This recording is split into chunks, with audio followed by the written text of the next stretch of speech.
मैं आप सभी को एक कहानी सुनाने वाली हूँ और मेरा कहानी उम्मीद करती हूँ कि पसंद आएगा। और पसंद आएगा तो आप लोग लाइक ज़रूर करिएगा और शेयर भी कर दीजिएगा। और मैं अपना कहानी शुरू कर रही हूँ, तो प्लीज़ आप लोग सुनिएगा और अच्छा लगेगा तो बताइएगा।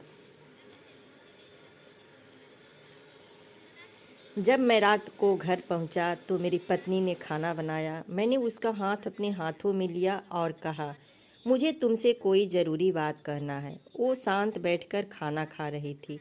उसकी आंखों में कुछ दर्द सा साफ नज़र आ रहा था। अचानक मुझे नहीं पता कैसे कहूँ, मगर मुझे उसे बताना ही था। मैंने बड़ी शांति से कहा, मुझे तलाक चाहिए। लगा जैसे उसे मेरे शब्दों से कुछ फर्क नहीं पड़ा, बल्कि उसने मुझसे पूछा, क्यों तलाक चाहिए। मैंने उसके सारे सवाल को अनसुना किया तो उसे गुस्सा आ गया।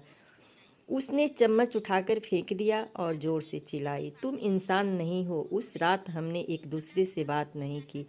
वो रो रही थी। मुझे पता था कि वो जानना चाहती थी कि आखिर ऐसा क्या हुआ जो हमारा रिश्ता टूटने की कगार पर आ गया। पर मेरे लिए उसके सवालों का जवाब दे पाना मुमकिन था। मैं अब किसी और से प्यार करता हूँ। अब मुझे तुमसे प्यार नहीं रहा। मैंने उसे उसके बरसों की प्यार की सज़ा दी थी। भरे मन से मैंने तलाक के पेपर तैयार किए। उसमें लिखा था कि वह पूरा घर, कार और कंपनी के 30% शेयर ले सकती है इस तलाक के बदले में। लेकिन उसने उस पेपर्स को देखा और उनके टुकड़े टुकड़े कर दिए। वो औरत जिसने मेरे साथ जीवन के 10 वर्ष बिताए थे, वो आज मेरे लिए अनजान हो चुकी थी। मुझे इन 10 सालों का जो उसने मेरे लिए बर्बाद किया, मगर मैं क्या करूं। जो हो चुका है उसे मैं बदल नहीं सकता था, क्योंकि मैं किसी और से पत्नी से ज़्यादा प्यार करने लगा था। आखिरकार उसके सब्र का बांध टूट गया और वो फूट फूट कर मेरे सामने रोने लगी। मेरे लिए उसका रोना एक तरफ से उसकी रिहाई की तरह था। तलाक की ये बात तो कई दिनों से मुझे परेशान कर रही थी, अब बिल्कुल साफ हो चुकी थी। अगले दिन मैं घर काफ़ी लेट आया। मैंने देखा कि वो टेबल पर बैठकर कुछ लिख रही थी। मैंने शाम का खाना नहीं खाया था, लेकिन फिर भी मैं सीधे ऊपर जाकर अपने कमरे में सो गया, क्योंकि पूरा दिन पत प्रेमिका के साथ रहने के कई जगह घूमने के कारण मैं थक गया था। शायद रात को उसी टेबल पर सो गई थी। सुबह उसने तलाक की शर्तें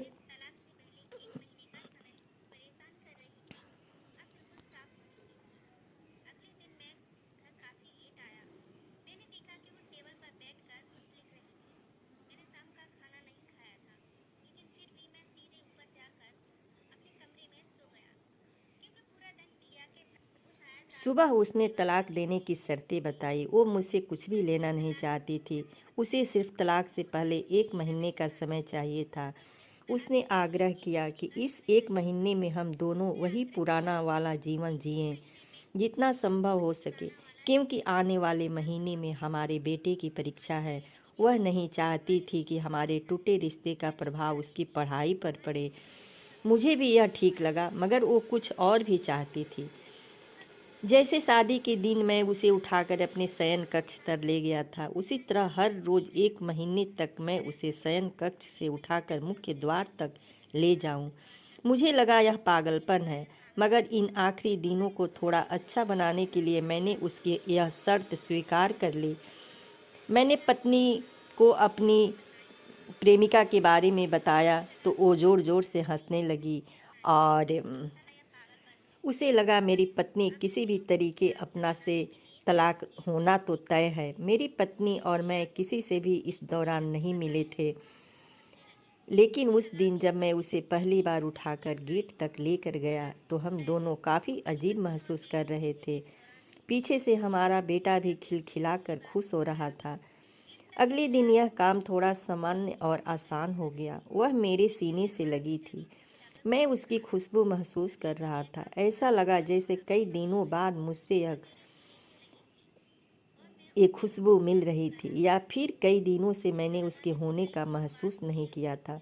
पहले जितनी उसमें वो कसाव नहीं था, और चेहरे पर कुछ हल्की झुर्रियाँ नजर आ रही थी, और बाल भी सफ़ेद होने लगे थे। यह वही औरत है जिसने अपने जीवन के 10 साल मुझे समर्पित किए थे। चौथे दिन जब मैंने उसे उठाया तो वो पुरानी रोमांस लौटने लगी थी। पांचवें और छठे दिन वो पुराना प्यार फिर जागने लगा।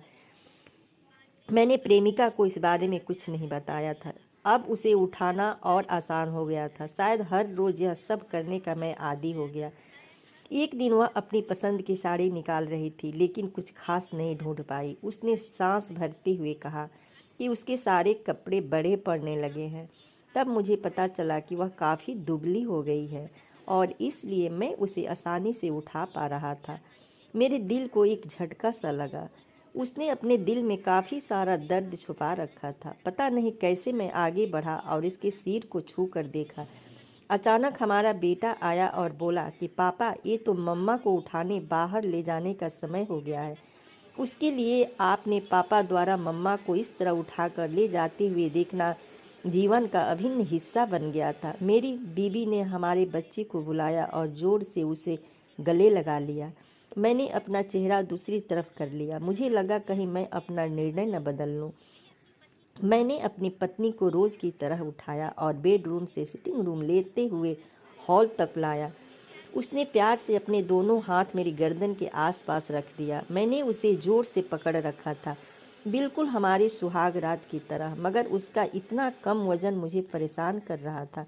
महीने के आखिरी दिन जब मैंने उसे उठाया तो मेरे लिए एक कदम भी चल पाना मुश्किल हो रहा था। हमारा बेटा स्कूल जा चुका था। मैं अपनी कार से ऑफिस गया और कार से कूद कर बाहर आ गया। बिना कार को लॉक किए मुझे डर था कि ये अब एक पल की भी देरी मेरा इरादा बदल देगी।